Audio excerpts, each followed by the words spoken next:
अस्सलामुअलैकुम दोस्तों, मैं हूँ इमरान और आप देख रहे हैं आसान टेक्नोलॉजी। दोस्तों, आज की वीडियो में हम बात करेंगे एक बहुत ही यूज़फुल सॉफ्टवेयर के हवाले से, जो कि बहुत ही सिंपल है और आप आसानी से उसको लर्न कर सकते हैं और बहुत ही यूज़फुल सॉफ्टवेयर है एम पेज के हवाले से।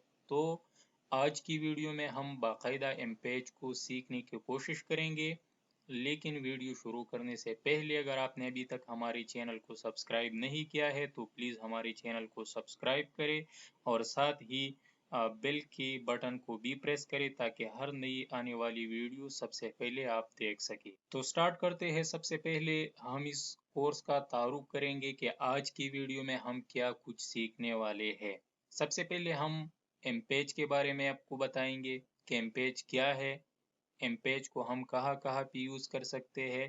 एमपेज सॉफ्टवेयर की जो बुनियादी सेटिंग्स है डॉक्यूमेंट के हवाले से, कि किस तरह हम जब एक न्यू डॉक्यूमेंट को क्रिएट करते हैं तो उसका जो बुनियादी सेटिंग है उसके हवाले से भी बात करेंगे। एमपेज के अंदर डिफरेंट टाइप के डॉक्यूमेंट्स को क्रिएट करना, डिफरेंट टाइप के कलर्स को यूज़ करना, उनको सेव करना, प्रिंटिंग के हवाले से मैं आपको भी बताऊंगा। मुख्तलिफ किस्म के टेबल्स को हम कैसे इंसर्ट कर सकते हैं, पिक्चर्स, मुख्तलिफ किस्म के फ़ॉन्ट्स को चेंज करना और इसके साथ साथ मुख्तलिफ शेप्स को क्रिएट करना, उनको डिज़ाइन करना और फिर जो कि बहुत ज़्यादा जो एमपेज यूज़ किया जाता है कि हम एमपेज से टेक्स्ट को कोरल ड्रा, फोटोशॉप या दूसरी जो सॉफ्टवेयर्स है उनमें कैसे एक्सपोर्ट कर सकते हैं। इसके साथ साथ मैं आपको ये भी बताऊंगा कि एमपेज के अंदर हम पुश्तो और जो दूसरे इलाकाई ज़ुबानें हैं उसको कैसे हम लिख सकते हैं। और आखिर में मैं आपको बताऊंगा कि हम एक छोटा सा प्रोजेक्ट करेंगे जिसमें हम बैनर को डिज़ाइन करेंगे एम पेज से, टेक्स्ट को हम एक्सपोर्ट करेंगे कोरल ड्रा में और फिर कोरल ड्रा से एडोब फोटोशॉप के अंदर उसको डिज़ाइन करने की कोशिश करेंगे। तो ये तो आज की वीडियो के हवाले से था। सबसे पहले हम थोड़ा सा डिस्कस करते हैं कि एमपेज क्या है। तो एमपेज बेसिकली एक उर्दू टेक्स्ट एडिटर है और इसके अंदर हम मुख्तलिफ किस्म की उर्दू टेक्स्ट को वो यानी उर्दू टेक्स्ट को यूज़ करके इसके अंदर हम मुख्तलिफ किस्म के डॉक्यूमेंट्स को क्रिएट कर सकते हैं। अब ये सवाल उठता है कि एमपेज को हम कहाँ कहाँ पे यूज़ कर सकते हैं। तो दोस्तों, आप अंदाज़ा लगाइए कि जहाँ पे भी हमें उर्दू का टेक्स्ट नज़र आता है तो इट मीन्स कि हम एमपेज को वहाँ पे यूज़ कर सकते हैं। मिसाल के तौर पर न्यूज़पेपर हो गई, उर्दू की जितनी बुक्स है, मैगज़ीन्स हो गई, इसके साथ-साथ और भी अगर आप वीडियोज़ देखिए आजकल यूट्यूब, फ़ेसबुक और इस तरह की बहुत सारी ऐसे सोशल मीडिया के ऊपर, तो एम पेज को हम वहाँ पे अपनी वीडियोज़ में, अपने पोस्ट के अंदर मुख्तलिफ़ किस्म के एडवर्टाइज़मेंट्स के लिए और इसके साथ-साथ बहुत ज़्यादा यूज़फुल सॉफ्टवेयर है, बहुत ही सिंपल सॉफ्टवेयर है। तो कहने का मतलब ये है कि जहाँ पर भी आपको उर्दू का टेक्स्ट नज़र आता है तो आप वहाँ पे एम पेज को यूज़ कर सकते हैं। सो दोस्तों, जब आप एम पेज को फर्स्ट टाइम ओपन करें तो सबसे पहले यहाँ पे कुछ सेटिंग्स है, उसके हवाले से बात करते हैं। यहाँ पे आप देखिए फाइल मेन्यू, तो जब आप फाइल मेन्यू के ऊपर क्लिक करते हैं तो न्यू है, ओपन है, प्रिंट सेटअप है। तो मैं एक न्यू डॉक्यूमेंट को क्रिएट करना चाहता हूँ तो मैं यहाँ पे न्यू के ऊपर क्लिक करता हूँ। अब ये जो मैं न्यू डॉक्यूमेंट क्रिएट कर रहा हूँ उसके हवाले से कुछ यहाँ पे हमें ऑप्शन मिलते हैं कि हम किस तरह इस डॉक्यूमेंट को डिज़ाइन करना चाहते हैं। तो सबसे पहले यहाँ पर आप अपने लिए एक पेज को सेलेक्ट करें, यानी जिस पेज के ऊपर आप अपनी इस डॉक्यूमेंट को प्रिंट करना चाहते हैं तो उसका साइज यहाँ से आप मुंतखब कर सकते हैं। फॉर एग्जांपल यहाँ पे आप A4 है, A5 है, B4 है। यहाँ पर A4 को सेलेक्ट करता हूँ। यहाँ से आप अपने डॉक्यूमेंट की मार्जिन को सेट कर सकते हैं। यानी उसका जो लेफ्ट मार्जिन है, राइट मार्जिन है, टॉप मार्जिन है और बॉटम मार्जिन है।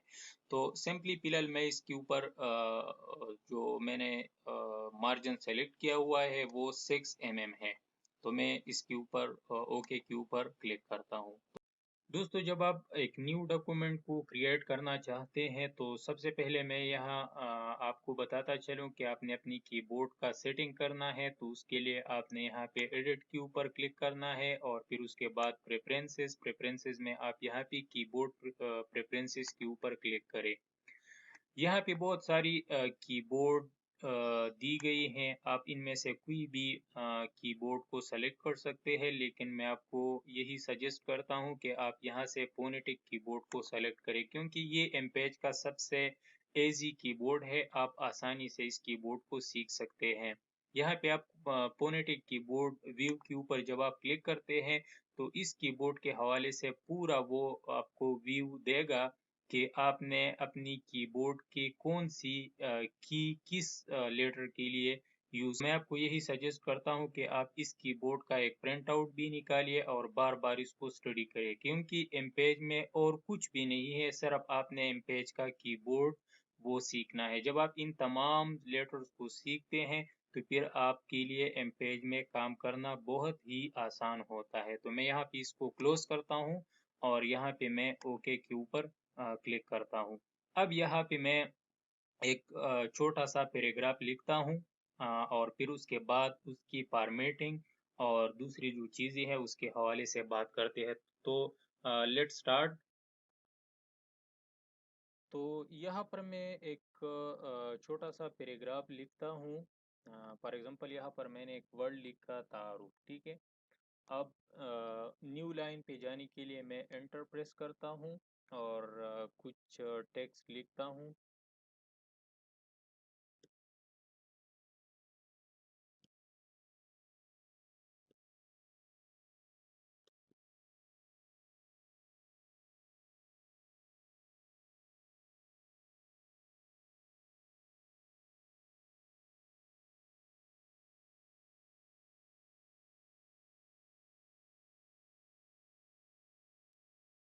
ठीक है दोस्तों, तो ये एक छोटा सा मैंने पैराग्राफ लिखा।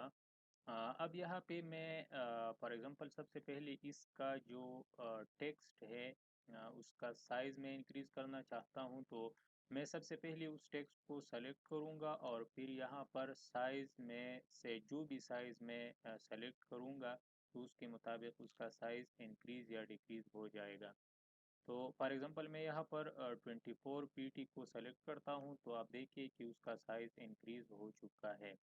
अब मैं इसको फॉर एग्जांपल सेंटर पे अलाइन करना चाहता हूँ तो मैं इसको सेंटर पे अलाइन कर सकता हूँ। इसके साथ आप उसको लेफ्ट राइट या अपनी मर्ज़ी के मुताबिक यहाँ पर उसको उसका अलाइनमेंट जो है वो यहाँ से आप आसानी से सेट कर सकते हैं। अब यहाँ पे फॉर एग्जांपल मैं इस पैराग्राफ का जो मैंने लिखा इसके साइज़ को मैं इंक्रीज़ करना चाहता हूँ तो यहाँ पर मैं उसको भी इंक्रीज़ कर सकता हूँ। फॉर एग्जांपल मैं 18 पीटी के ऊपर क्लिक करता हूँ तो आप देखिए कि हमारी टेक्स्ट का साइज़ वो इंक्रीज़ हो चुका है। अब यहाँ पे फॉर एग्जांपल मैं इस टेक्स्ट को कॉपी करता हूँ तो जस्ट मैंने यहाँ पर कॉपी के ऊपर क्लिक किया और जहाँ पे आप इस टेक्स्ट को पेस्ट करना चाहते हैं तो आप आसानी से पेस्ट कर सकते हैं।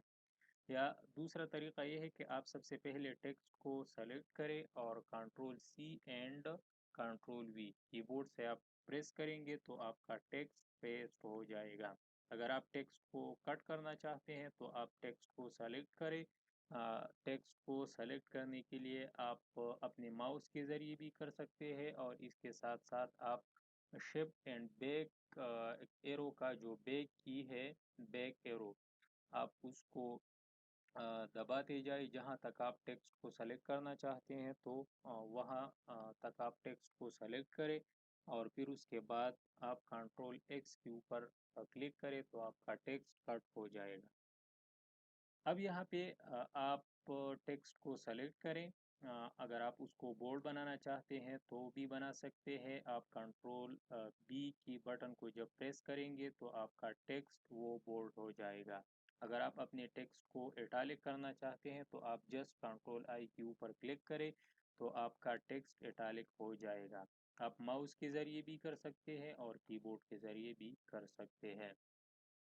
अब फॉर एग्जांपल मैं इस टेक्स्ट का कलर चेंज करना चाहता हूं तो आप सबसे पहले कलर को टेक्स्ट को सेलेक्ट करें और यहाँ पर कलर के ऑप्शन में से आप जो भी कलर अप्लाई करना चाहते हैं, for example black, grey, red, yellow, green etcetera, तो यहाँ से आप इसकी कलर को चेंज कर सकते हैं।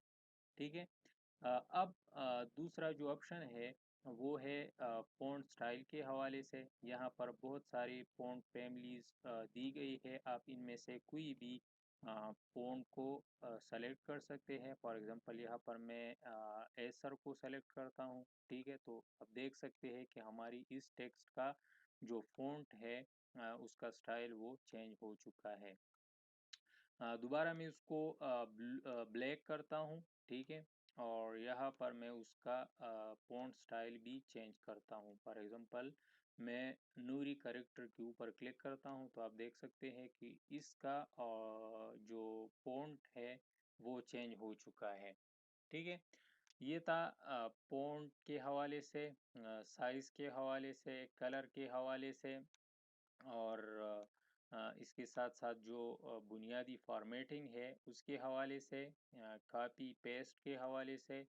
तो मेरे ख़्याल में वीडियो फिर थोड़ा लंबा हो जाएगा, इसलिए मज़ीद चीज़ों को हम नेक्स्ट पार्ट में डिस्कस करते हैं कि किस तरह हमने अपनी टेक्स्ट के अंदर डिफरेंट टाइप की जो पिक्चर है, टेबल है और जो बुनियादी और भी बहुत सारी चीज़ें हैं तो उसके हवाले से बात करेंगे।